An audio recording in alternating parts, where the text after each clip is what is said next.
तुम्हाला वाटतं की महिला क्रिकेट सोपं आहे? मग हा व्हिडिओ नक्की पहा। ज्या मुलींना कधी संधी मिळणार नाही असं म्हटलं गेलं, तीच आज भारताचा अभिमान बनली आहे। पहिले आहे स्मृती मंदाना। प्रेरणादायी प्रवास। भारताची नॅशनल क्रश म्हणून ओळखली जाणारी ही खेळाडू कोण आहे माहिती आहे का? स्मृती मंदानाने अवघ्या 9 वर्षाच्या वयात क्रिकेट खेळायला सुरुवात केली। तिचा भाऊ क्रिकेट खेळत असल्यामुळे तिलाही या खेळाची आवड निर्माण झाली।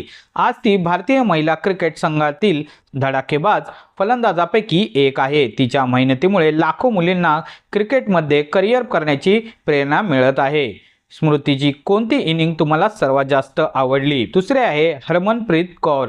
जिद्दीची कहाणी। 2017च्या विश्वचषकातील ती 171 धावांची खेळी आठवते का?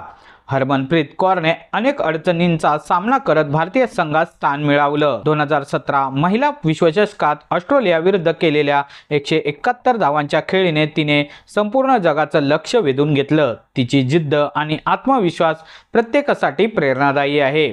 हरमनप्रीतची ही इनिंग तुम्ही पाहिली होती का?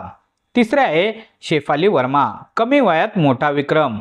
फक्त 15व्या वर्षी भारतासाठी पदार्पण करणारी ही खेळाडू कोण? शेफाली वर्माने लहान वयातच भारतीय संघात स्थान मिळवलं। तिच्या आक्रमक फलंदाजीमुळे ती काही दिवसातच चाहत्यांची आवडती बनली। वय लहान असलं तरी आत्मविश्वास मोठा असेल तर यश नक्की मिळतं, हे शेफालीने सिद्ध केलं आहे। शेफाली भविष्यात भारताची कर्णधार बनू शकेल का?